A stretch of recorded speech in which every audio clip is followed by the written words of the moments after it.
Hi, and welcome. I am Max Matthias, and if you are watching this, then you are considering an economics PhD.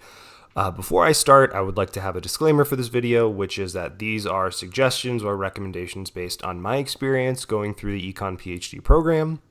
It's a good idea to ask other faculty their experiences as well. Particularly with an econ, it is a unique PhD, I think, relative to other disciplines. So, before proceeding, ask you some questions. First, do you like math? If the answer is anything but a resounding yes, stop. You're going to hate an econ PhD. I don't mean that to be a buzzkill right off the bat, but simply put, the first year of the economics PhD and basically everything we do afterwards, it's a lot of math. It's a lot of statistics, things like that. If you do not like math, you're going to hate it, right? So full stop. I'm not saying if you hate or don't like math, you can still do an econ undergrad, right? Totally viable, but an econ PhD is not right for you. Is a PhD necessary for the job you want, right? So, you may not exactly know what you want. I have encountered a lot of students during my time when I was in grad school. I'd have students come talk to me, and then even now at the Air Force Academy, students ask me about grad school. You got to think about, what would be the point of doing a PhD? If you're thinking grad school because you don't know what else you want to do, probably not a good idea. A PhD is a big commitment, right? And importantly, a PhD is a research degree. You will be expected to conduct independent research, and spoiler, research is hard. It's really, really hard. So you also need to consider the opportunity cost of your time, right? During the 5 to 6 years that you will be doing an econ PhD, it's going to be your life. Right? That's not to say that you're going to be working all day, every day. That is not the case. Some people do that and, good for them. I did not, but it's hard to do other things like working jobs, things like that. It's not going to happen. Right? So, you need to think that the 5-6 years, and even that number may be a surprise to you. The econ PhD is unique. You don't go master's into PhD. Everyone starts on the same thing. When I started my PhD at UC Davis, I was coming in straight with a bachelor's. Other people had come in and they had done master's before. We all start on the same footing. It's a very unique kind of deal where after your first year, you are basically kind of awarded a master's and you continue. Some people choose to drop out. Some people continue to go on. But just know the econ PhD is not a 3-4 year thing where you're jumping right into research. You're taking 2 years of classes to start. So it's important to think about that opportunity cost of that 5-6 years of your time. If you don't need a PhD to do that job, I would have, some considerations there. If you're thinking about a PhD for academia, ask your professors, not just your econ professors, but in other disciplines about academia. It's a very weird field, but it has a lot of upside, right? I'm in kind of a weird thing since I am at a service academy. I like to say I get all the bureaucracy of academia with all the bureaucracy of the military. It's a very interesting kind of thing, but it's still a very lucrative job.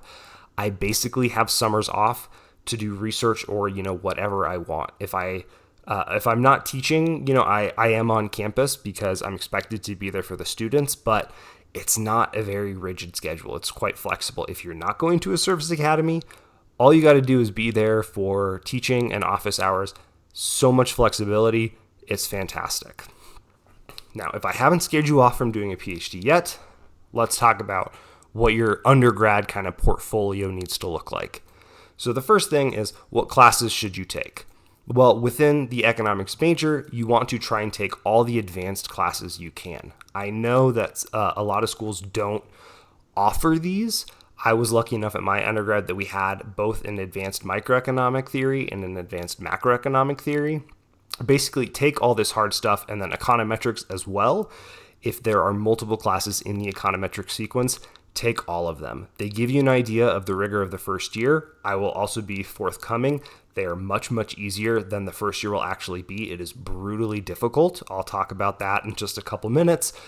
But you want to basically show that you have an idea of what is going to be on your plate, particularly in that first year, right? So taking as much calculus-based macroeconomics and then doing econometrics is a great signal to grad schools that you know what you're getting into. As far as mathematics goes, you want to get at least through Calc 3, I would recommend going through differential equations. Calc 3 is multivariate, right? Vector calculus. You need that absolutely for the first year and just, throughout grad school and your life after that. Linear algebra, this really comes in when you were doing econometrics in grad school, and from then on, it's all matrix-based stuff. We do, we use that to try and simplify. So if you are not comfortable with linear algebra, inverting matrices, understanding general matrix notation, you're going to have a bad time. So take at least one linear algebra class. If you can take more, highly recommend. A proofs class, if you look on websites for like PhDs, so I went to UC Davis. If you go and look and say UC Davis, PhD, they'll have a prospective students thing. Most of them are going to tell you to take real analysis. You don't need to go that crazy, but you should have at least a proofs class. I think discrete math is fine since it teaches you the kind of core proofs that you're going to need to know. Not so much induction, really proof by contradiction is the thing that you're going to use the most. And again, unless you're doing theory after the first year, which most of you, unless you are like a math god, are not going to be doing, it all goes away after the first year, right? But having a proofs class to kind of understand, and be exposed to doing math proofs is great. I remember I took, I think it was called like From Calculus to Analysis, I think was the name of the textbook by the guy who wrote it. Ronaldo Skenazy was the professor that I took for it. But it was basically kind of somewhere in between discrete math and real analysis. For me, that was a great kind of proofs class to help me get through some of the tougher stuff in the first year. And then mathematical statistics. More is better here. So the first stats class I took was statistics for engineers. That was fine. And then I jumped into math stats 2. I did have to get permission from the professor there, who was also my Calc 3 instructor. And he was like, yeah, sure, you'll be fine. It was a big change, but that kind of things, particularly in econometrics, is going to do wonders for you, right? Most of you, I'm assuming out there, again, unless you are this math genius, will probably be doing applied stuff, and that is econometrics. So the more stats you know, the better. Trust me, stats is probably the most important thing on here. Not just for grad school, but for being an economist in the future. I also recommend taking a stab at some undergraduate research with your favorite econ faculty member, right? This doesn't need to lead to anything, right? But basically just approach them. If you're at a big school, so when I was at UC Davis, and again, this was for grad school, a lot of these, you're in classes with 400 or 500 kids. I hate to break it to you, the professors, they don't know your name. Honestly, they don't really care about you. However, as soon as you start talking about research, that's what gets them excited. Professors love it when you want to start talking research with them. Whether you're someone like me at a teaching-focused institution, all the way up to, a UC Davis where you have amazing researchers, talking about research with faculty will get them excited. Try and take a stab at it. I promise you it'll be crap, right? As an undergraduate, you are probably not equipped to be doing good economic research, but it is going to expose you to some of the mundane aspects of research to see if you really enjoy it. Things like getting data, right? Finding data and cleaning data, it sucks. It is a not fun process of what we do, but if you can, get through that and learn how to do it, learn some statistical programming as well, these are all things that will better inform you if the PhD is something you really want to do. Now, the GRE, the Graduate Records Exam, I think that's right, is the one exam that you have to take. All schools really care about for the Econ PhD is the quant score. The thing that's really stupid about this is the math that is on the GRE in the quantitative sections has absolutely no correlation with what you will be doing in grad school. There is no calculus, there is no statistics, there's nothing like that. It's a lot of geometry and honestly, I think, frankly, stupid questions, but it's the world we live in, right? That you have to take this and do really, really well. I personally found the Manhattan GRE series. I'm not getting paid to plug them, but I just remember I really liked them because unlike a lot of other GRE prep books that basically have a verbal prep and a math prep all rolled in one, the Manhattan GRE had individual books for different math concepts. So that allowed me to really focus and hone in on things that I was struggling with. The big thing for me was geometry. I never took a geometry class in middle school, things like that. So obviously I knew a lot of basic geometry things, but some of the more advanced geometrical concepts are things that the GRE does like to focus on, at least when I took it. And having an entire book basically dedicated to that for me was a lifesaver. So highly recommend them, but again, find what works best for you. Now, as far as test taking strategy, so if they're still doing it like they did when I took it, you have to go to a specific testing station. It will be on a computer. You are filmed. It's a very kind of weird scenario. You'll be taking the test with other people who are just taking completely different tests, right? It's just you. It's not kind of a thing. You are operating on your own clock. But here is my advice for what worked for me during the test. Use the verbal time as a breather, right? It is a long exam. Most of you have, taken the SAT, the ACT, things like that. You are familiar with long standardized tests.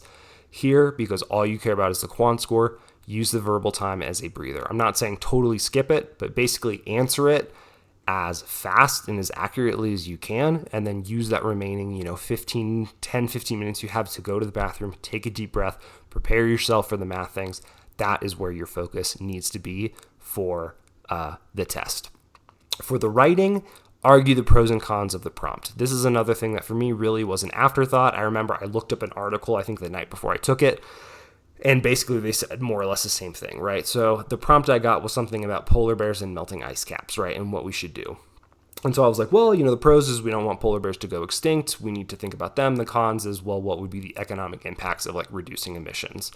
I wound up getting a 4.5 out of 5. They loved it. So just show that you understand and can argue both sides of the concept before ultimately then picking a lane and saying, hey, I recommend the pros outweigh the cons, and this is why.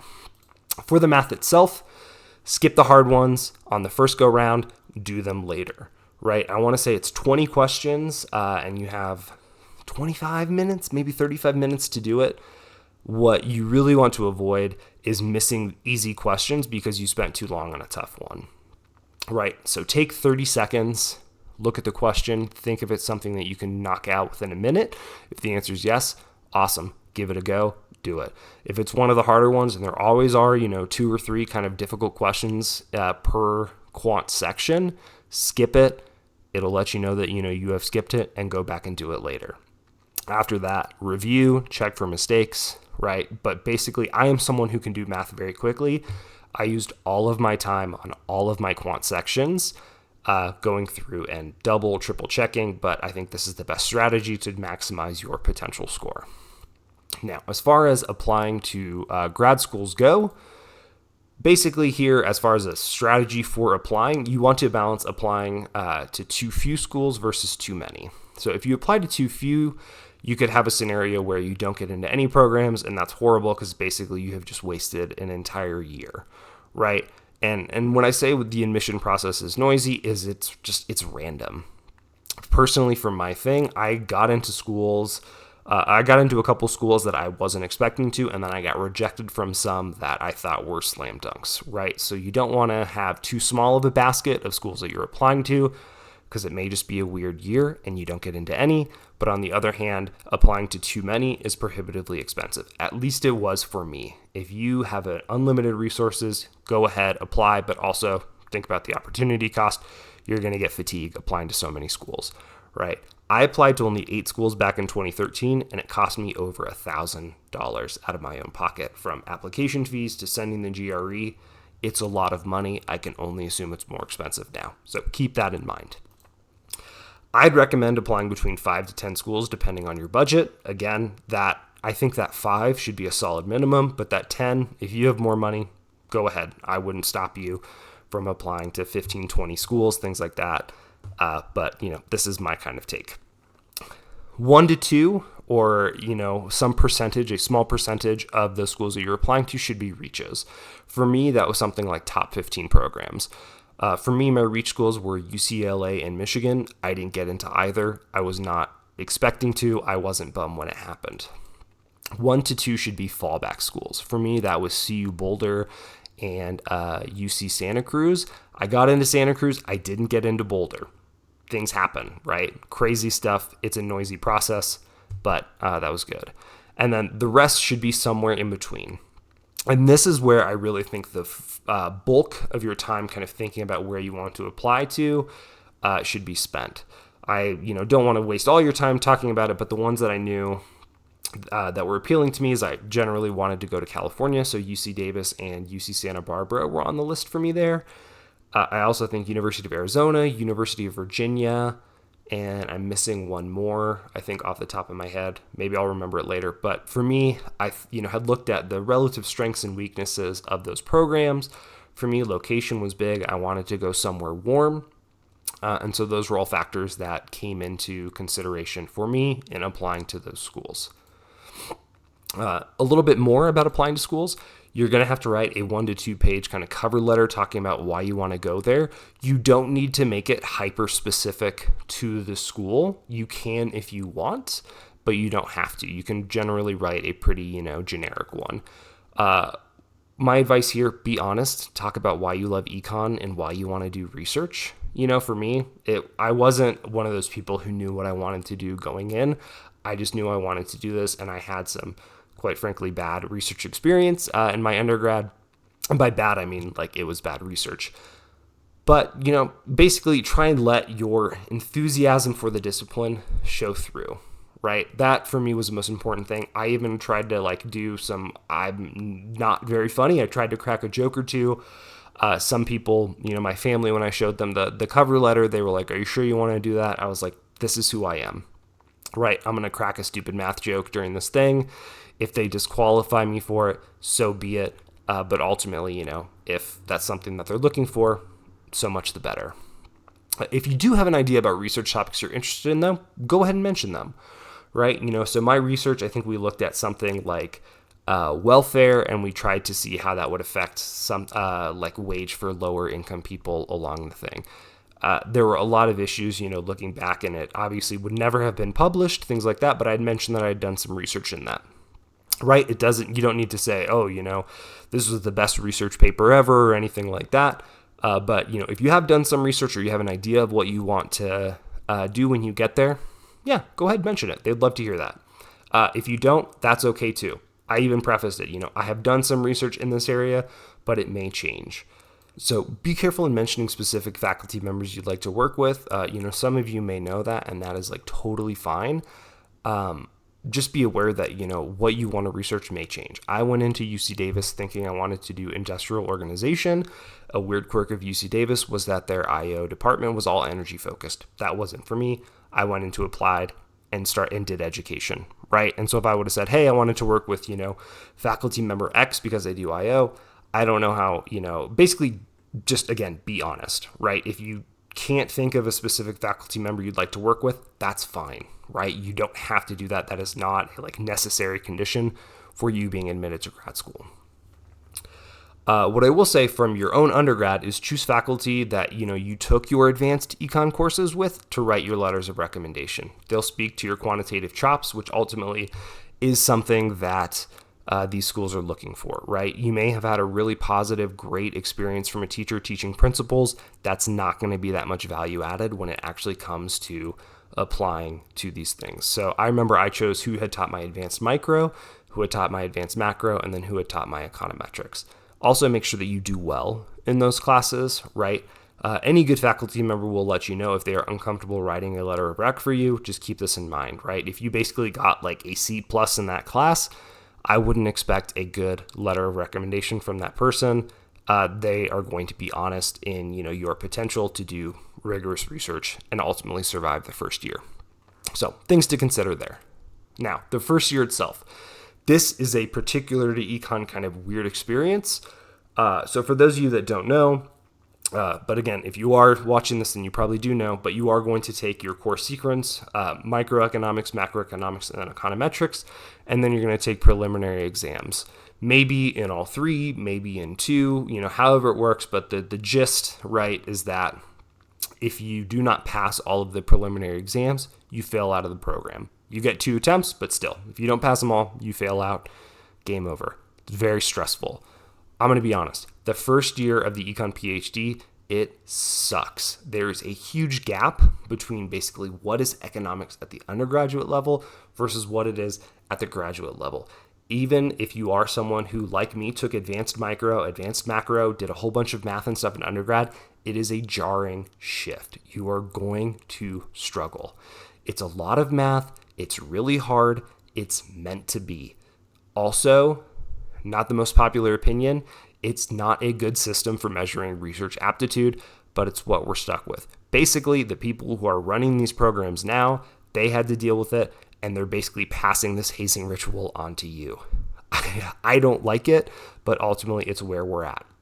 Just understand that it's going to be hard, but you're probably going to get through it, right? I think what is really jarring for a lot of people is that this is probably going to be the first time in your life also where you are not the smartest student in the classroom, right? The econ PhD, we're skimming the cream off of all of these different schools and putting them all together. You may be the smartest person in your econ cohort. Awesome. If you are, good for you. Odds are you're probably not. Learn to measure yourself against the class average instead of basically like an actual grade. Grades in grad school do not matter, but if you are doing at or just above average in the class, you're doing great. Trust me. The last thing, I've said this before, remember, most people pass prelims. Odds are you will too if you put in the work.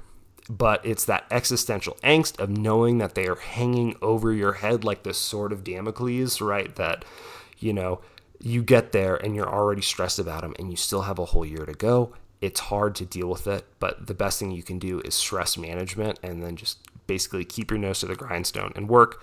Also, what I found is that things that in the fall seemed really hard, when you review them in the spring, all of a sudden they're a lot easier and you wonder why you struggled to begin with, right? So this is just my take, but again, most people will pass prelims. So my kind of advice or my journey through this, think about your ideal job after the PhD. So I said a PhD is a research degree. Basically, how this applied to me is I knew I wanted to be a teacher, but I wanted to teach college, so I wanted to go to a teaching-focused school. So I knew that I had to, jump through these hoops, do all the math, go through the first year of the program, all of this stuff to ultimately get this job that I wanted. But after I got through it, what's really important is you find advisors that are supportive of that goal, right? Some advisors think that everyone wants to go to a super crazy R1 and churn out papers, like they do. That's not the case, right? I was not one of those people. But I was upfront and clear with my advisors from day one that, I wanted to go basically to a liberal arts school or kind of a mid-level college. That's where I wanted to teach. And they were very supportive of that. Ultimately, that will make it easier for you to cross the finish line if they know that and are supportive of that goal from day one. Also, it may change, and that's okay, right? You may decide halfway through the PhD that it's not for you, you drop out, or you may say, hey, I want to do industry instead, not academia. That is also totally fine, right? You are not fixed on this path. You can change it. It's okay. As I have mentioned before, I did industry work for a couple years. I enjoyed it, but ultimately academia was what I wanted to do. And so when the chance came, I took it, but the PhD also prepared me for industry jobs as well. As far as using flyouts now, so if you get accepted to a PhD program, you will have an opportunity to fly out. What I first would recommend is that they should reimburse you. UC Davis did that. I had a flyout to go to UVA, but basically they were very sketchy about reimbursing me. They said, oh, well, we have a certain amount of spots. We're not going to be able to tell you until after the fact whether or not we can reimburse you or not. That wasn't a great signal to me. What I also learned is that faculty are going to try and sell you on their program. So when I was out at UC Davis for my flyout, I got a call from one of the people at University of Arizona. Sorry, my cat is right here meowing, so if you hear him on the microphone, I apologize. But I had a person from Arizona and a person from UVA call me, and basically the funniest thing is that when the Arizona person called me, I was like, oh, I'm looking at Davis and UVA. He was like, well, Arizona's great. Those schools are on the decline. When I talked to the UVA person, he was like, UVA is great. Arizona and Davis are on the decline. And then ultimately the next day when I actually went to the kind of scheduled programming for UC Davis, they were like, well, UC Davis is great, but Arizona and UVA are on the decline, right? So all of them are going to try and sell you on the program, right? If you are doing a flyout, they want you there and they think you can make it. I think asking current grad students, that is the best way to get a sense of the culture and if they're going to, basically if the school is going to be a good fit for you. What I found at UC Davis was the grad students were really happy. They seemed happy even the first years. And for me, that was, it seemed very laid back. That's what I was looking for. That may not be what you want, right? And that's cool. You need to find a thing where the kind of culture of the grad students is going to support your ultimate goal. Some grad schools are competitive, where you are competing against other students there. Some are more supportive. Find what works for you. For me, UC Davis was the fit that I wanted. Laid back, happy grad students. Some people want it where it's a little bit more work mindset. Find what works for you. But grad students, they have no vested interest in you going there, right? You going there after them is not going to benefit them in any way, shape, or form. They're going to be honest with you. I think they're the best bet to really measure if that school is a good fit for you. And then to end on a happy note, since I've had so many kind of negative things to say here, grad school is probably going to be among the best years of your life. I can absolutely say that for me. Grad school is where you're going to make some of the best friends, right? Going through that fire of that first year and struggling, those friends that you make are going to be friends for life. That's where I met my wife. That's where I've met all of my great friends that I still am, we're scattered around the country now after graduating. We still talk all the time. We are still fantastic friends. It is a very challenging experience, but at the end of the day, if it is a right fit for you, it is one of the most rewarding experiences in your life. I am so happy I got my PhD. Some people, they would disagree with that. Everyone that I know that has gotten their PhD is really happy they got it. We're all, really happy about our experience in grad school. And so that's my 2 cents. Cool. If you have any questions, again, let me know. I'm happy to talk about anything that I talked about today or anything else related to econ grad school. Let me know in the comments.